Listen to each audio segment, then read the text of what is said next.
Assalamualaikum warahmatullahi wabarakatuh. Kita melanjutkan untuk materi tentang materi mata kuliah akuntansi sektor publik ya. Nah, ini nanti sesuai dengan RPS, berarti materi terakhir kita yaitu auditing sektor publik ya. Karena sebelumnya sudah dibahas tentang beberapa materi. Ya. Kalau yang pertemuan sebelumnya yaitu tentang akuntansi akrual. Nah, untuk saat ini kita mempelajari tentang auditing sektor publik ya. Oke, kita langsung mulai saja.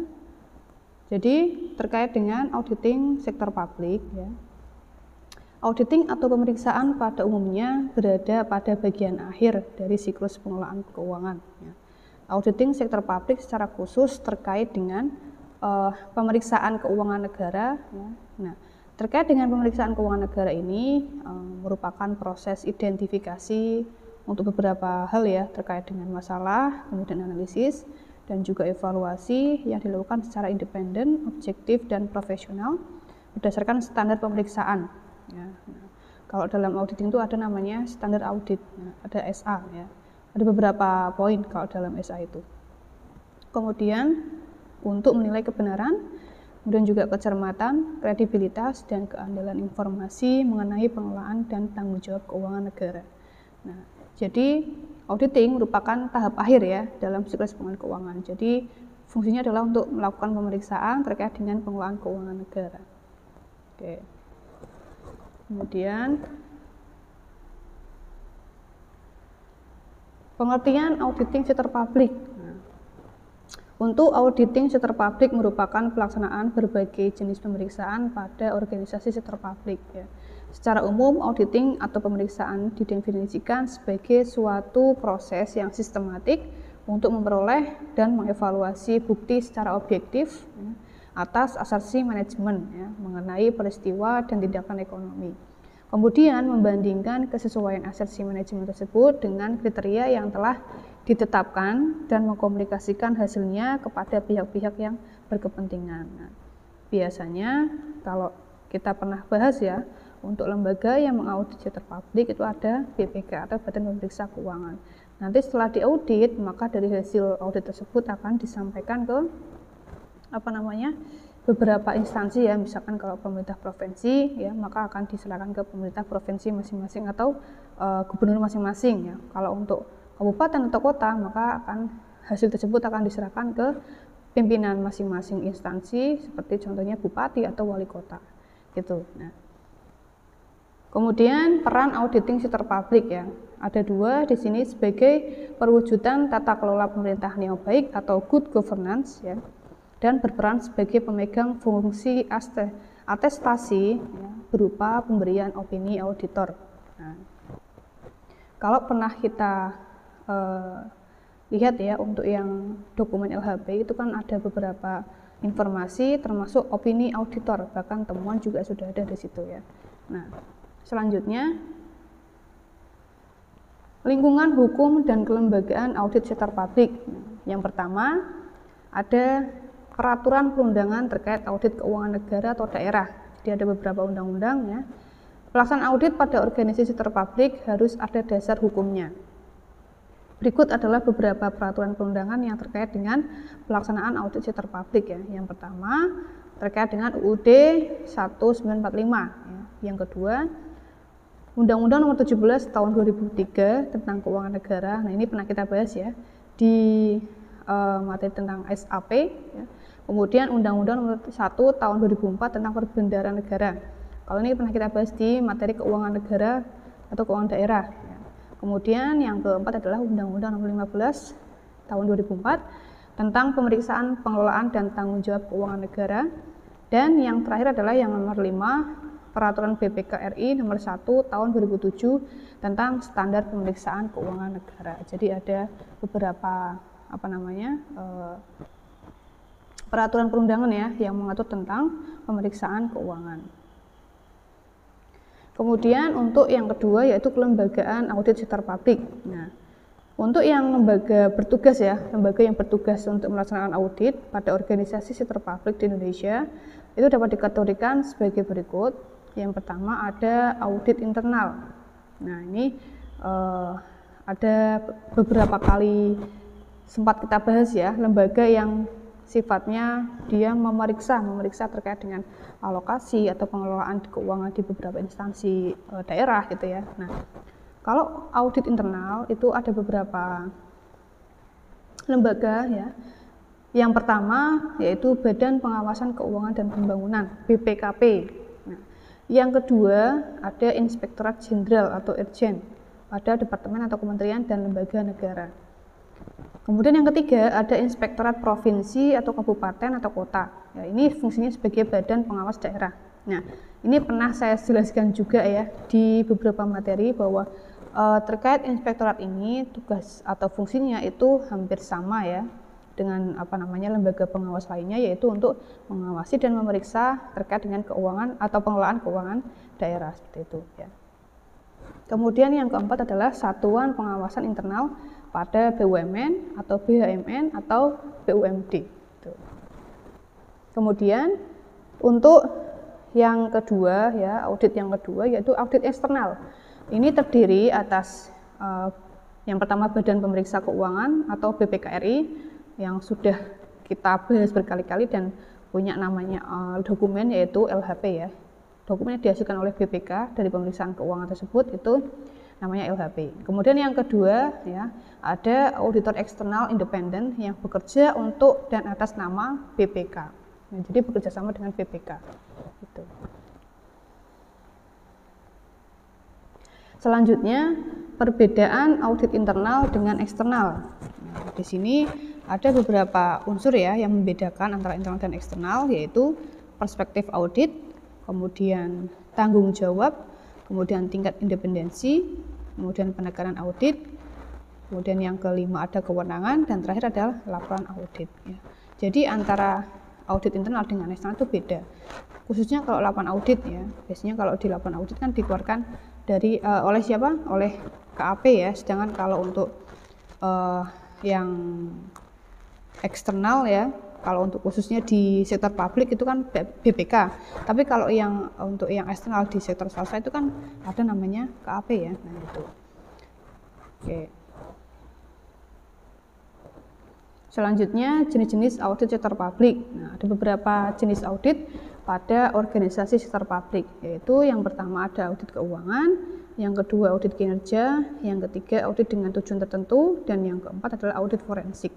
Nah, ini masing-masing sumber yang saya sampaikan ini ada di bukunya Mahmudi ya tentang akuntansi sektor publik. Nanti silakan bisa dibuka bagi yang punya bukunya gitu ya.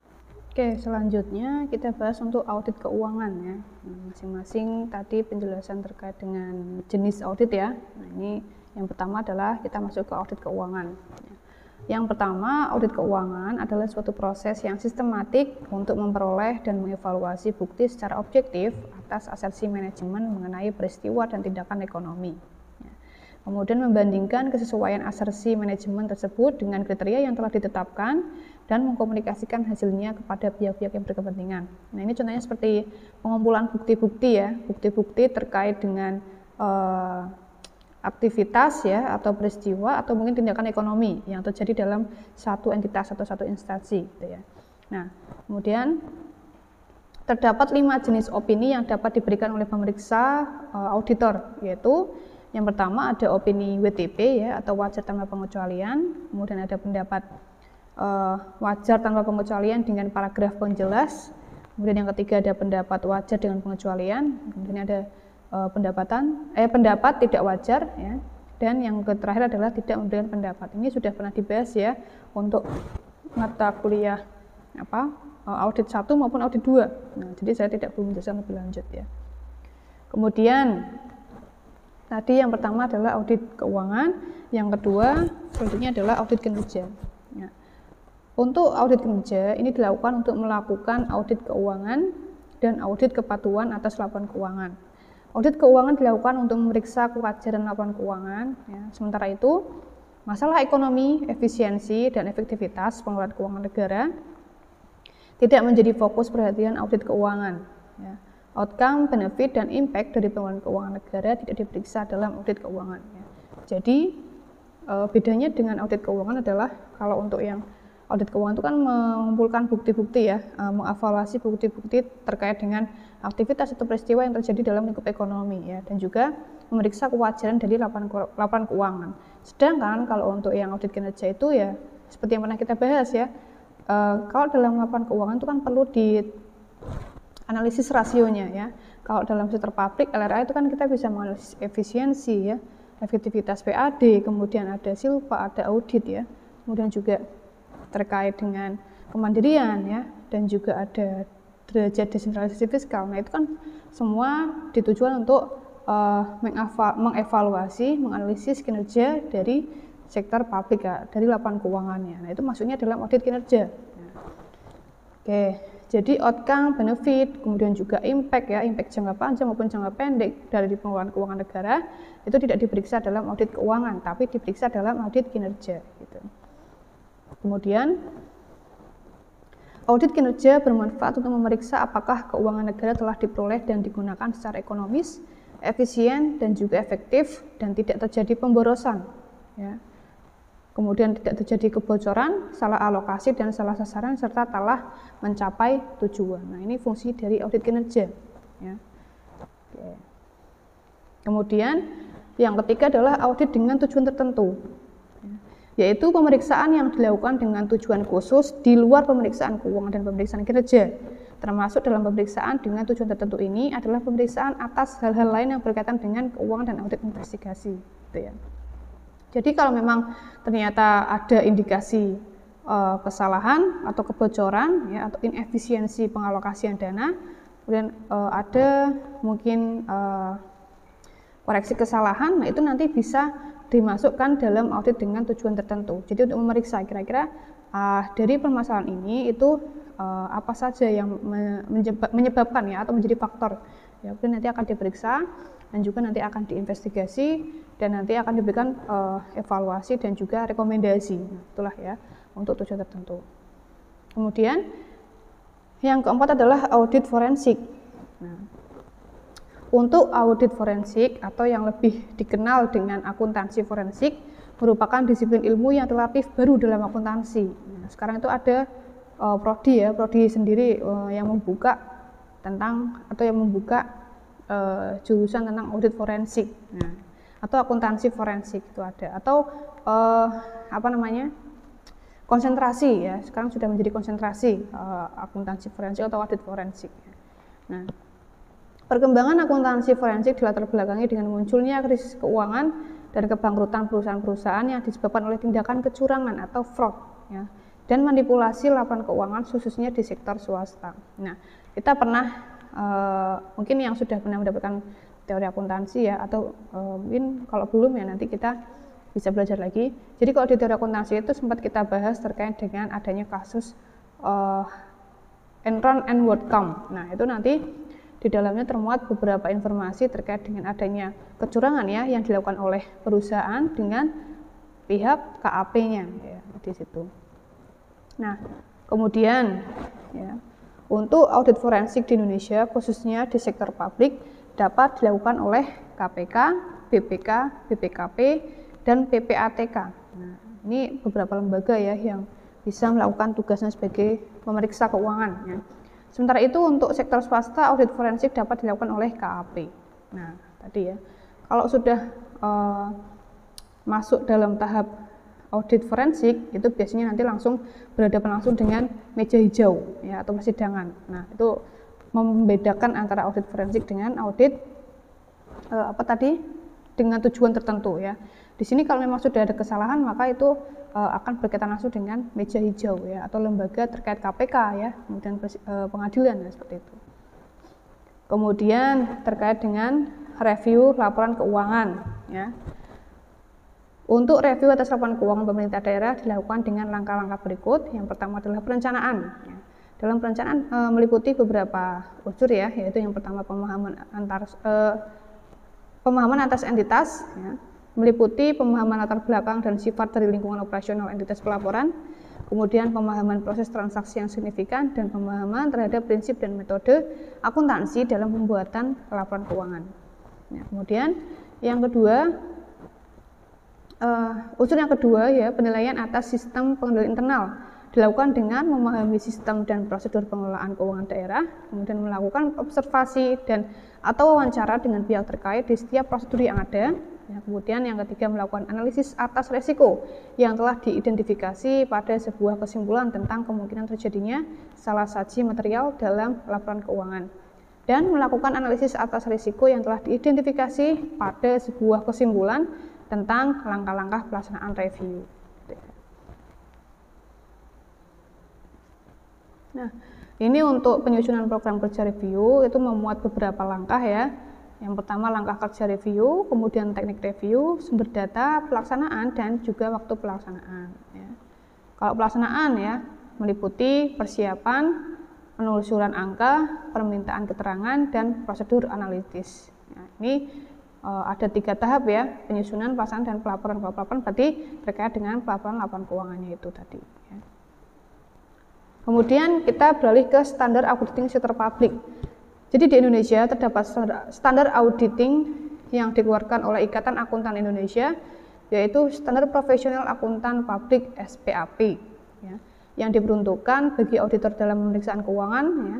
SPAP dapat digunakan oleh auditor non pemerintah maupun auditor pemerintah. Ya. Jadi kalau yang pernah saya pelajari itu terkait dengan standar ya, untuk yang standar audit di sektor swasta itu ada namanya SA. Nah, itu nanti ada beberapa jenis SA. Ya, silakan nanti bisa dicari. Ya.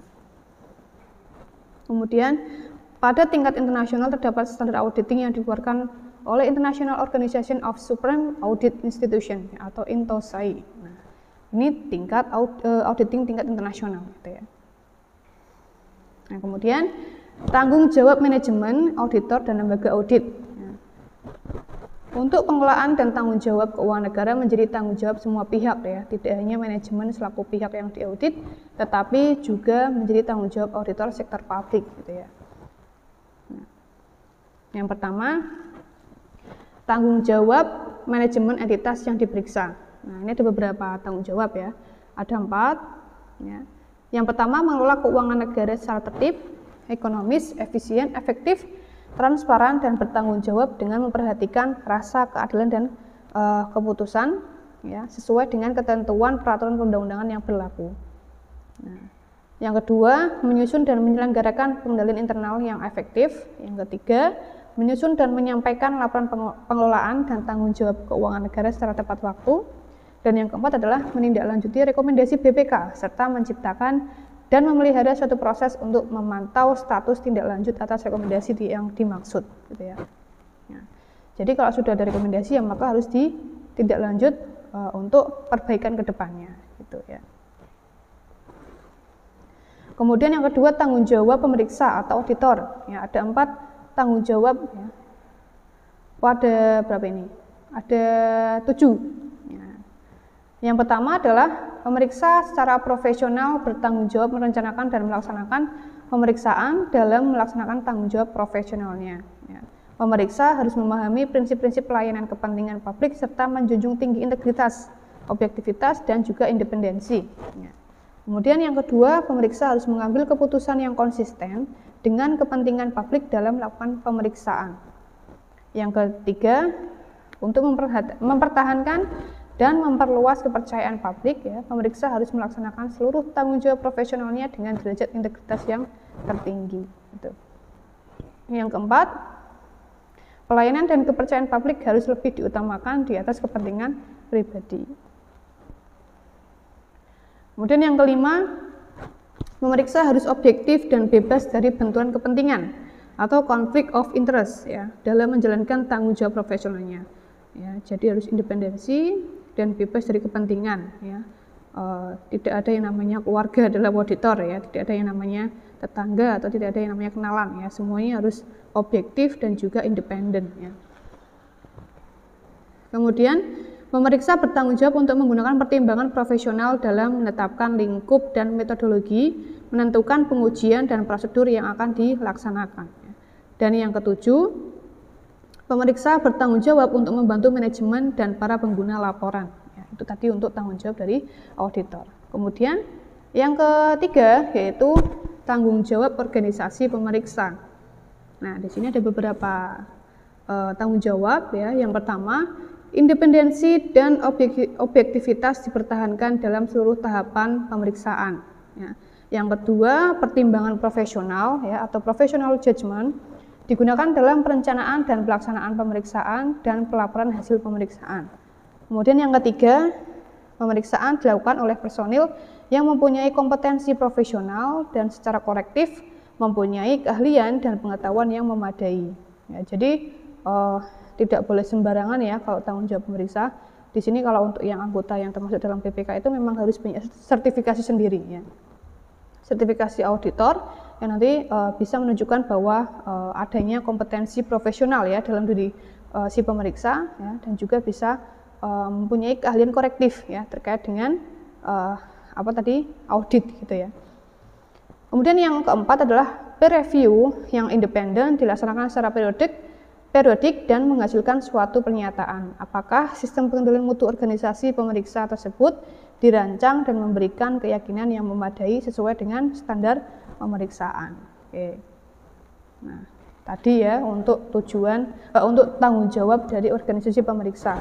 Yang pertama adalah dari entitas yang diperiksa, kemudian dari pemeriksa atau auditor, dan juga organisasi pemeriksa. Nah, oke, itu tadi beberapa materi ya yang bisa saya sampaikan terkait materi audit sektor publik. Berarti ini adalah pertemuan terakhir ya, atau materi terakhir kita sesuai dengan RPS. Maka nanti setelah ini akan ada ujian, silakan nanti dipelajari lebih lanjut, dan semoga nanti UAS-nya lancar ya. Dan terakhir saya ucapkan terima kasih juga bagi teman-teman kelas kelas A, B, C. Semoga nanti dalam menjalankan UAS juga lancar, dan mohon maaf apabila ada salah kata selama saya mengajar ya. Dan terima kasih juga sudah memperhatikan selama pertemuan pertama dan pertemuan terakhir. Oke, bisa saya akhiri ya untuk materi hari ini. Terima kasih atas perhatiannya. Wassalamualaikum warahmatullahi wabarakatuh.